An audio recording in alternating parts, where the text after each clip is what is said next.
Hey, how's it going, guys, and welcome back to the channel.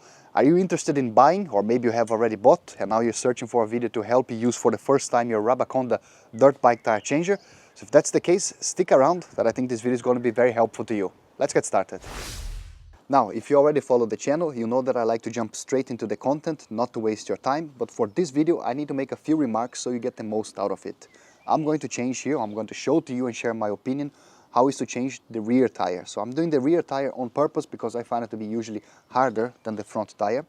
The tire that I have here is the Dunlop D606. If you have already changed this tire, you know that it can be quite a tricky tire to install. So that's what I'm using here. In addition, I'm going to also have rim lock. I would say this is as hard as it gets if you're using a tube. Of course, if you're using tubeless, that's a different story. But with a tube and rim lock, and with this tire being the rear tire, I think that's going to give you a pretty good idea if this tool helps or not. My focus here is not speed. Now, there are some videos even from Rabaconda themselves showing this tool being used in a competition environment to change the tire extremely fast. That's not me. I take my time, I just want to make the job as easy as possible and in a safe way. If you don't know yet how to remove the wheel of your CRF 300L, I have a video here on the channel showing the step-by-step as well. So let's empty the tire, and then also the nut for the valve stem, and then using a valve stem removal tool, just remove the valve. Now let's unscrew the rim lock. And don't remove the nut all the way, just leave here on the edge, like this.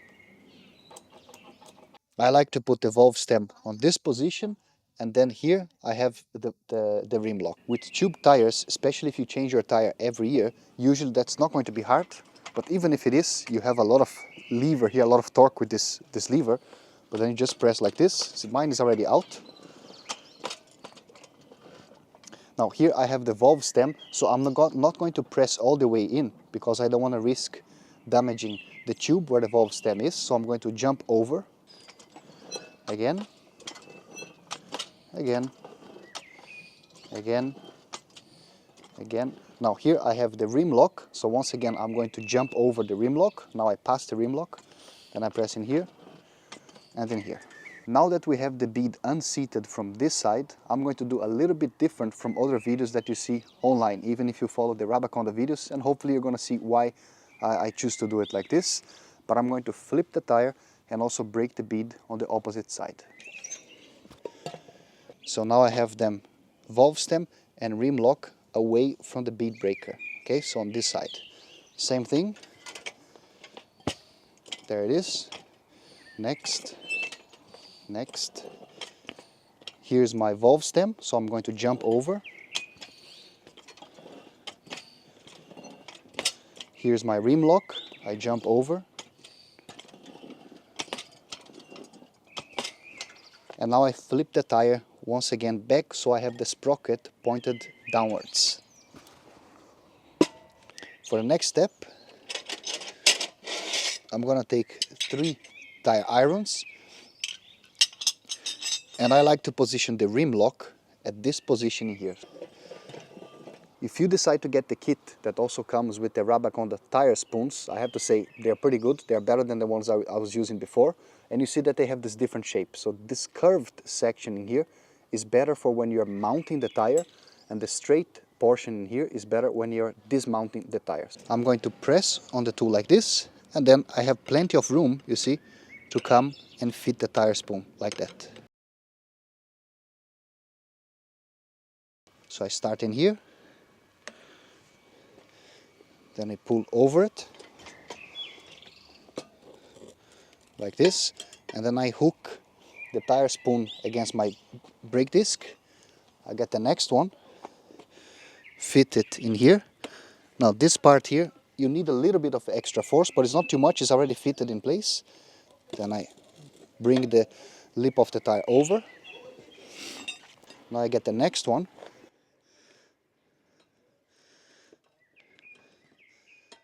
And also going here.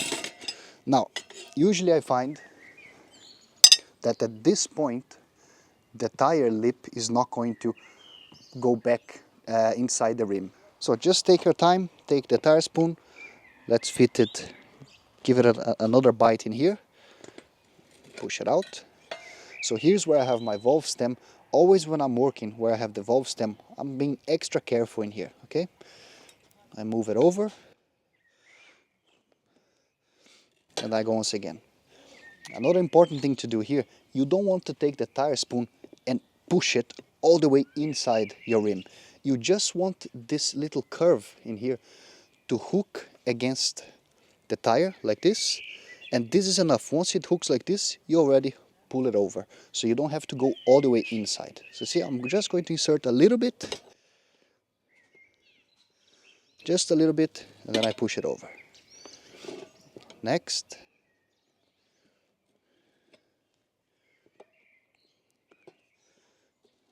There it is. So you can really take your time. There is no rush in here, of course, if you're not in a competition. We're almost finished.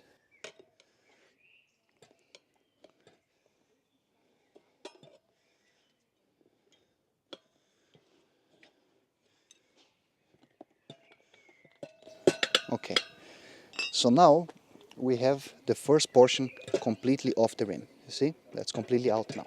To remove the tube, find your valve stem. So here it is mine, and I'm going to push it inside the rim. Then I lift the tire with my hand like this, and then I just catch the tube with my hand. I can be a bit fiddly, but you'll manage to do it. Okay, so here you can see my valve stem.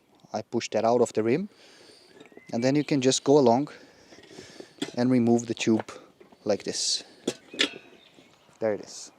Now I'm going to flip the wheel, and once again, very important, the rim lock is going to be at the 1 p.m. position. Now to get this lip of the tire off the rim, instead of using tire spoons, we're going to once again use the bead breaker. So right here I have my rim lock, and now look what we're going to do. I'm using this lever in here, okay, look, I'm simply pushing the tire off the rim. You see, I push it like this, move it a little bit forward. Now it might not go immediately, okay, so if it doesn't go immediately, all you have to do, you press and then you move the tire a bit forward. You just shift the tire like this, push it again, and see, as I lift, I'm holding the tire still with my hand. Then I push once again, move it forward, push once again, move it forward, push once again, move it forward. Now it started to come off, see? Let me see if the camera is catching this, because that's the important part. See, I push it like this, move it forward, again, again.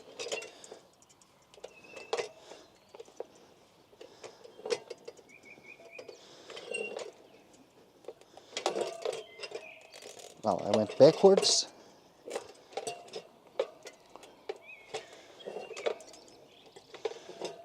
See, now I'm going to the opposite side.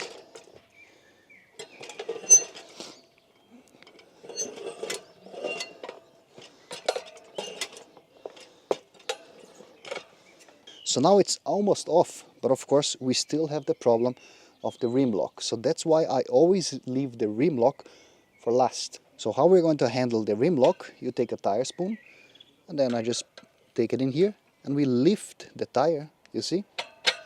So the rim lock is now free, once again, and now the tire is off.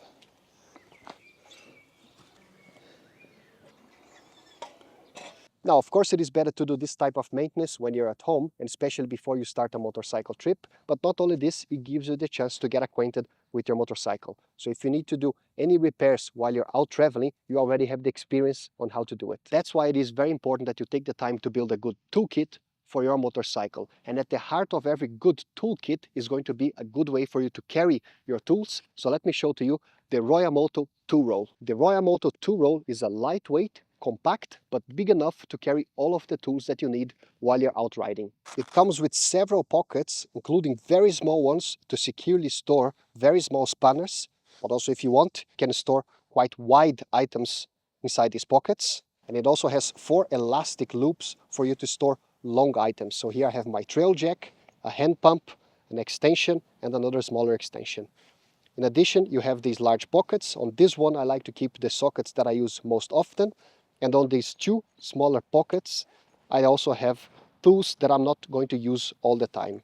Here on the flap, you have a place for you to write your details in case you lose it. And you also have this mesh pocket, which is ideal for storing flat and smaller items. I've been working on my motorcycles for over 8 years, and I find super important to carry magnets with you. That's why we included two pockets, so you can have two magnets, and of course you can also remove them like this. And in case you remove the magnet and you, for whatever reason, drop a screw of your motorcycle in a place where you cannot reach, you can just attach the magnet to fish the screw. And that also gives you a place to position screws and nuts that you remove from your motorcycle so they don't get lost. If you want more details about the Roia Moto 2-roll, just check here in the description or go to royamoto.com/2roll. And now back to the video. Before mounting the tube and the tire again on the rim, I like to pump some air inside my tube so it just holds its shape. And the next thing, I'm going to take some baby powder and I'm going to rub baby powder around the tube. So I'm going to fit the valve stem already in here. Once you insert it, for you not to lose the valve stem, go ahead and put the nut. And you want to make sure that the valve stem is coming off the rim perpendicular, so straight like this. You don't want to have it at an angle. Here I'm going to move the rim lock once again to the 1 p.m. position. Now we are going to mount the first lip of the tire. Once again I get my tire spoons. Here's my valve stem, so this part is already fitted, and then if I follow you will see that in here it's not, so I'm going to just do it on this side. And as I do that, just push it like this, hold it, then I take another one. And this really shouldn't be that hard. I just search where it's not yet inserted and push it like this.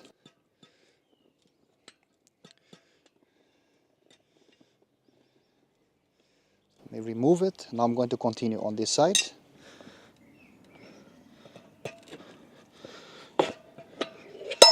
Okay, so now we have the first lip of the tire completely fitted in. Now I'm going to get the tire off the tool and I'll show to you why. I think that's an important step for you to see it. It's about the rim lock. So let's take a look.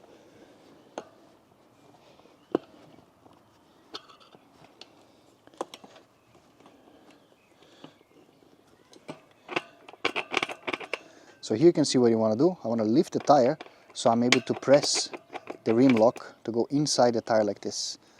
Once that's done, now we have the rim lock seated inside the tire.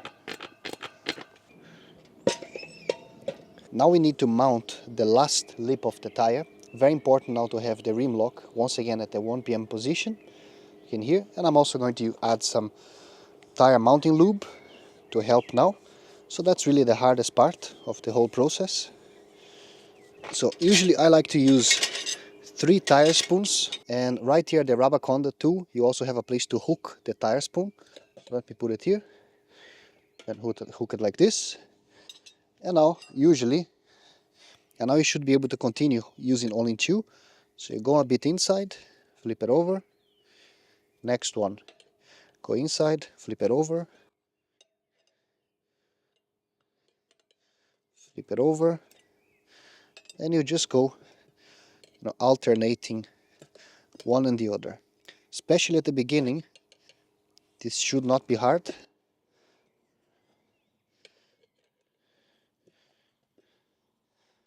Well, tire is starting to stretch, but it's still quite easy.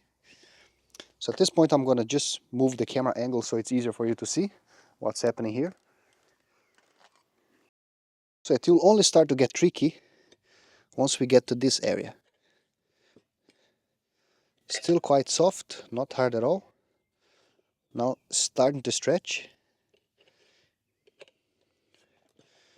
Of course, on the opposite side you want to have the tire on the drop center.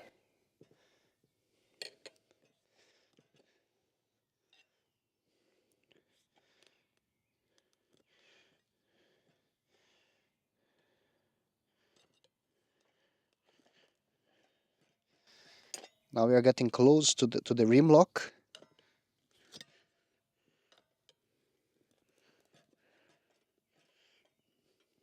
Okay, so that's an important section now. You see, right here we have the rim lock in this section, and now we need to, instead of using the tire spoons, we're going to use the breaker head, the bead breaker, to push the tire inside, and at the same time as we're pushing, we need to push the rim lock up. I should be able now to remove the tire spoon. Tire will not slip.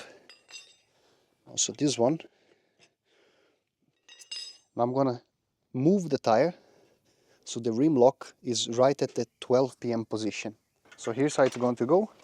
With the head I'm gonna press and at the same time push the rim lock. So we go like this.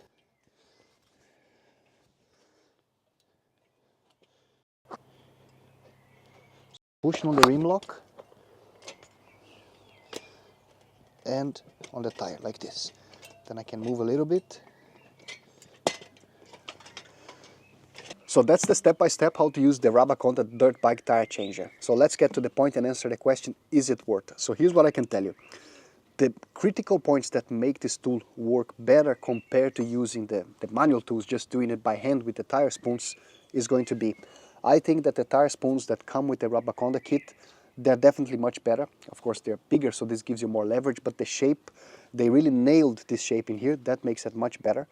Of course, you get this support. There's a place for you to work on the tires. Some people build by themselves a support, but in this case, I don't have one. So this here makes it much easier for me to have a nice place to still be standing up. That's very nice to have. A game changer in here is going to be this head, the bead breaker, especially at the last bite where you have the rim lock that you can use one hand to just press on the tire, and with the other hand you're just lifting the rim lock. That definitely makes it much easier. I also have experience with the other tool from Rabaconda, and that is the street bike tire changer, but that's a different concept, right? With the street bike tire changer, you have a duck head that goes around the rim, sliding the tire onto the rim. With this one, you still need to learn and have the technique how to properly use the tire spoon. So that you'll need to learn that in any case. And if you're sure that you're going to be changing tires by yourself, I think that's a great addition for you to have in your garage, in your workshop, because it does make the job much easier. If you have any questions, just leave here in the comment, and I see you on the next one. Bye-bye.